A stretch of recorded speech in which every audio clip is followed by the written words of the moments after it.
29 number जी, यदि धरती की घूमने की गति बढ़ा दी जाए तो भूमध्य रेखा पर पिंड का वजन क्या होगा।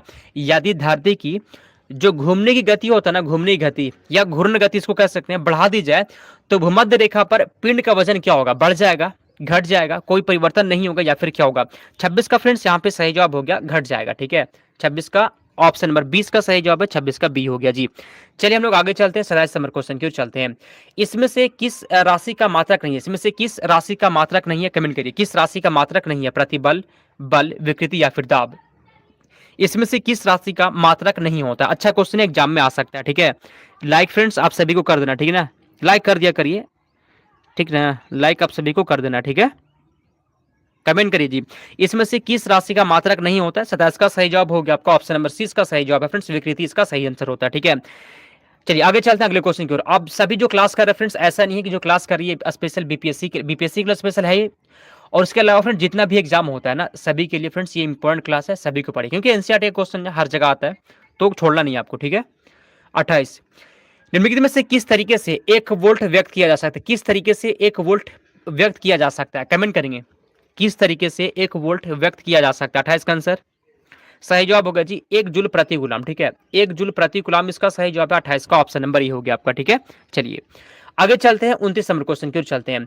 एक वस्तु का भार पृथ्वी की सतह पर, एक वस्तु का भार जो है पृथ्वी की सतह पर मापने पर 100 वेन आता है, कितना आता है जी, 100 वेन आता है, कहाँ, पृथ्वी पर। यहां बात देख लीजिए, एक वस्तु का भार पृथ्वी की सतह पर 100 वेन आता है, इसका भार चंद्रमा की सतह पर मापने पर कितना आएगा। पृथ्वी पर 100 वेन है तो चंद्रमा पर कितना आएगा, ऐसा क्वेश्चन है एग्जाम में पूछता है। चलिए बताइए इसका आंसर क्या होगा। सर आपसे क्लास करके बहुत अच्छा लगता है, बहुत अच्छा, तो पढ़ाई करते रहिए आप। ठीक है, चलिए ये बताइए, तो फ्रेंड्स यहाँ पे 29 का सही जवाब होगा जी, पता है 16.7 इन हो जाएगा। ठीक है, ऑप्शन नंबर डी वाला देख लीजिए, इसका सही जवाब है 16.7 इन, इसका सही जवाब है। आगे चलते हैं हम लोग। ठीक है, अगले क्वेश्चन की ओर चलते हैं। 30, जब दिन में पानी पर साबुन की फिल्म दिखाई देती है तो यह सुंदर रंग दिखती है, यह घटना कारण क्या होता है। ठीक है, प्रकाश का विवर्तन, प्रकाश का अपवर्तन, प्रकाश का ध्रुवीकरण या फिर प्रकाश का व्यक्तीकरण। अच्छा क्वेश्चन बताइए सही जवाब क्या होगा, कमेंट करिए फ्रेंड्स। साबुन की फिल्म दिखाई देती है तो यह सुंदर रंग दिखती है, यह घटना कारण क्या होता है जी। इसका यहाँ पे सही जवाब है जी प्रकाश के व्यक्तीकरण, इसका सही जवाब है। ठीक है, प्रकाश का व्यक्तीकरण खाना ऐसा होता है, 30 का डी हो गया, याद कर लीजिएगा। ठीक है, चलिए हम लोग आगे चलते हैं 31 नंबर क्वेश्चन की ओर। एक परमाणु के केंद्र का धनावेशित हिस्सा क्या कहलाता है, एक परमाणु के केंद्र का धनावेशित हिस्सा क्या कहलाता है, प्रोटॉन, न्यूट्रॉन, इलेक्ट्रॉन या फिर न्यूक्लियस, इसमें से कोई नहीं, कमेंट करिए। एक परमाणु के केंद्र का धनावेशित हिस्सा क्या कहलाता है फ्रेंड्स। 31 का यहाँ पे सही जवाब हो गया, 31 का सही न्यूक्लियस कहलाता है, क्या कहलाता है, न्यूक्लियस कहलाता है, एक परमाणु केंद्र का धनावेशित हिस्सा। ठीक है, चलिए 31 का डी इसका सही जवाब है। सुनिए क्वेश्चन को फिर से पढ़िएगा, एक परमाणु का केंद्र, परमाणु केंद्र का जो धनावेशित हिस्सा होता है, कौन हिस्सा, धनावेशित हिस्सा क्या कहलाता है फ्रेंड्स, तो वो न्यूक्लियस कहलाता है। ठीक ना, 31 का डी इसका सही जवाब है, धनावेशित हिस्सा न्यूक्लियस कहलाता है जी। चलिए 32, एक ठोस के सीधे गैस में परिवर्तन को क्या कहते हैं। बहुत ही शानदार क्वेश्चन, कोई भी एक पदार्थ फ्रेंड ठोस था, कोई भी चीज मान लीजिए कोई चीज ठोस है, ठीक है, वह डायरेक्ट वह सीधे गैस में बदल गया, ठोस से गैस में बदल गया, गैस में बदल गया, तो उस परिवर्तन को क्या कहते हैं। चलिए बताइए, तो 32 का आंसर देखते हैं किसका आता है। ठोस से कोई भी चीज, ठोस से कोई भी चीज अगर गैस में परिवर्तन हो गया ना तो उस परिवर्तन को कहते क्या है, ऊर्ध्वपातन, संघनन, वाष्पन या फिर उबलना। 32 का सही जवाब बताइए। चलिए 32 का ऑप्शन नंबर है, बहुत अच्छा बहुत अच्छा बहुत अच्छा आंसर है फ्रेंड्स, उसको ना ऊर्ध्वपातन कहते हैं। ठोस से अगर कोई चीज गैस में परिवर्तन हो गया तो उसको ऊर्ध्वपातन कहेंगे। ठीक है, चलिए हम लोग आगे चलते हैं, 33 नंबर क्वेश्चन की ओर चलते हैं। वह ताप बिंदु जिस पर ठोस, द्रव और गैसीय अवस्था एक साथ रह सकती है क्या कहलाता है। वह ताप बिंदु जिस पर ठोस, द्रव और गैसीय अवस्थाएं एक साथ रह सकती है वह क्या कहलाता है, कमेंट करेंगे सही जवाब क्या होगा। एग्जाम में बिल्कुल फ्रेंड्स इसी तरह का क्वेश्चन पूछता है। ठीक है, चलिए बताइए, ऐसा क्वेश्चन आपको पता है कहां देखने को मिलेगा, जो बीपीएससी का जो फ्रेंड्स जो एग्जाम होता है ना उसमें देख लीजिएगा, क्वेश्चन इस तरह का आता है। ठीक है, चलिए बताइए, इसीलिए कहते हैं ना क्लास को रोज करना आपको।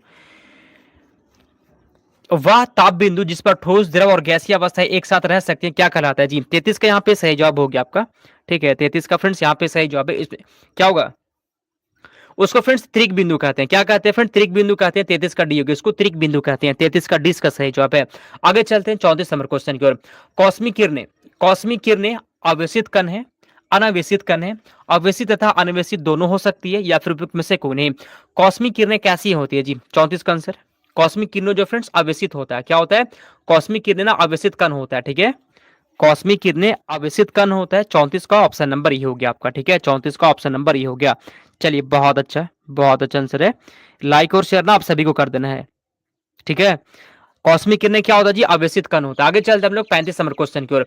2G स्पेक्ट्रम में अक्षर जी, जी शब्द किसके लिए प्रयुक्त होता है जी, 2G स्पेक्ट्रम में अक्षर जी किस शब्द के लिए प्रयुक्त होता है, ग्लोबल, गवर्नमेंट, जनरेशन या फिर गूगल। 35 का यहाँ पे सही जवाब फ्रेंड, जी जो होता है ना जनरेशन के लिए उपयोग होता है। 35 का आंसर हो गया आपका ऑप्शन नंबर सी, ठीक है। चलिए 2G स्पेक्ट्रम में अक्षर जी किस शब्द के लिए होता है फ्रेंड्स, वो होता है ना, जी का मतलब हो गया यहाँ पे जनरेशन, जी का मतलब क्या हुआ, जी का मतलब हो गया आपका जनरेशन। बात मत करिए, कुछ लोग बात करते हैं, बात मत करिए, ठीक है। चलिए गॉड पार्टिकल होता है न्यूट्रिनो, हिग्स बोसॉन, मोसॉन या फिर पॉजिट्रॉन। 36 का सही जवाब कमेंट करेंगे, ठीक है। तो फ्रेंड्स यहाँ पे 36 का सही जवाब हो जाए ऑप्शन नंबर बी, ठीक है, हिग्स बोसॉन इसका सही जवाब है। आगे चलते हैं 37 नंबर क्वेश्चन की ओर। सर सीवी रमन को भौतिकी का नोबेल पुरस्कार कब मिला था, चलिए कमेंट करिए। तो सर सीवी रमन को भौतिकी का नोबेल पुरस्कार प्राप्त हुआ था, कब दिया गया था उनको नोबेल पुरस्कार सीवी रमन को भौतिकी के क्षेत्र में। अच्छा क्वेश्चन है, एग्जाम में पूछ सकता है। चलिए 37 का आंसर बताइए। सर सीवी रमन को भौतिकी का नोबेल पुरस्कार प्राप्त हुआ था कब। 37 का फ्रेंड्स यहाँ पे सही जवाब है आपका, 37 का आंसर हो जाएगा, बताते हैं, ठीक है। 37 का सही जवाब है जी, 1930 में मिला था उनको, ठीक है, नोबेल पुरस्कार।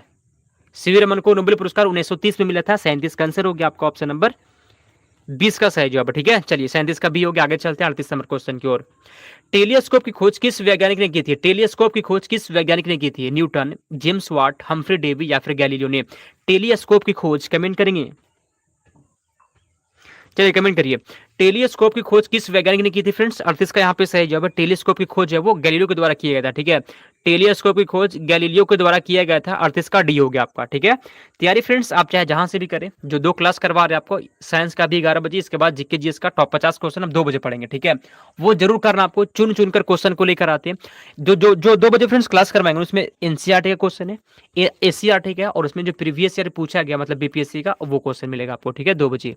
39, इस सदी की शुरुआत में हवाई जहाज का आविष्कार किसने किया था, इस सदी की शुरुआत में हवाई जहाज का आविष्कार किसने किया था, हवाई जहाज का आविष्कार। 39 का आंसर, हवाई जहाज का आविष्कार की बात हो रहा है, ठीक है। क्या होगा, मुस्कान रॉय, कुंदन कुमार, मुन्नी प्रजापति, एस के सुमन, कमेंट करेंगे।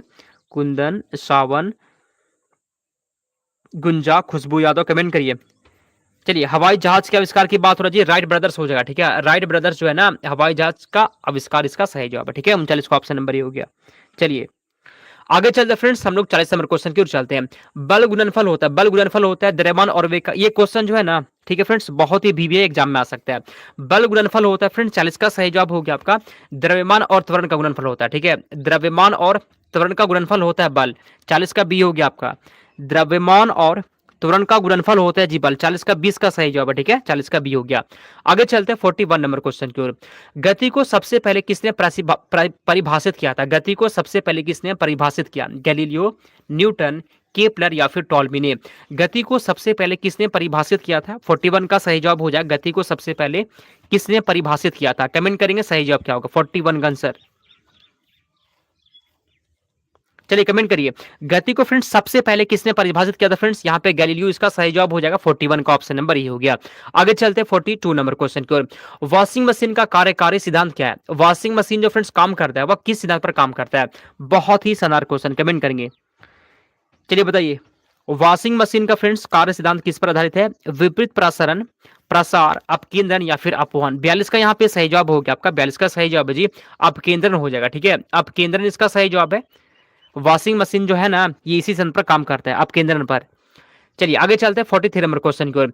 वॉशिंग मशीन का कार्यकारी सिद्धांत वही अपकेंद्रण हो जाएगा फ्रेंड, 2 बार आ गया क्वेश्चन। आगे चलते हैं हम लोग 43 नंबर क्वेश्चन की ओर। इसमें से कौन सी राशि सदिश नहीं है, कौन सी राशि सदिश नहीं है, सदिश नहीं है बात हो रहा है, ठीक है। ठीक है, इसमें से कौन सी राशि फ्रेंड्स सदिश नहीं है, कमेंट करेंगे। देखिए फ्रेंड्स, कुछ लोग जो है ना वो आउट ऑफ सिलेबस तैयारी करते हैं, कोई फायदा नहीं होता है, वही लोग बाद में पछताएंगे। जो फ्रेंड जो 3 एग्जाम हुआ ना आपका, TRE 1, 2 और 3, उसमें जो क्वेश्चन पूछा गया जी, वो चाहे तो आपको दिखा सकते हैं, मतलब दिखाने के लिए सोच रहे थे, ठीक है। एससीईआरटी से क्वेश्चन पूछा गया, एससीईआरटी और एनसीईआरटी से, दोनों जगह से क्वेश्चन पूछा है, और जो बीपीएससी फ्रेंड्स प्रीवियस ईयर होता है वहां से भी क्वेश्चन पूछा गया, ठीक है, दिखाएंगे आपको। चलिए सदिश राशि नहीं है। 43 का सही जवाब हो गया, आयतन सदिश राशि नहीं होता है। आगे चलते हम लोग 44 नंबर क्वेश्चन की ओर।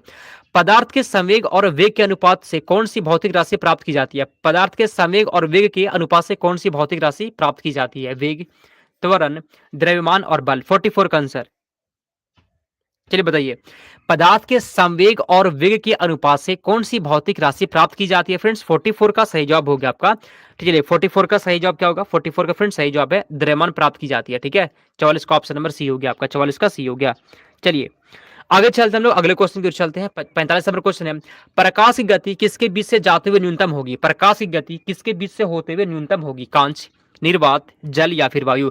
प्रकाश की गति किसके बीच से जाते हुए सबसे कम होगी? 45 का सही जवाब हो गया आपका, कांच से जाते हुए। ठीक है जी, प्रकाश का जो गति होता है ना, प्रकाश गति, वो सबसे कम पता है किस में होता है?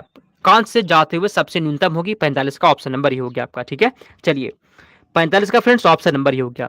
आगे चलते हैं 46 नंबर क्वेश्चन की ओर।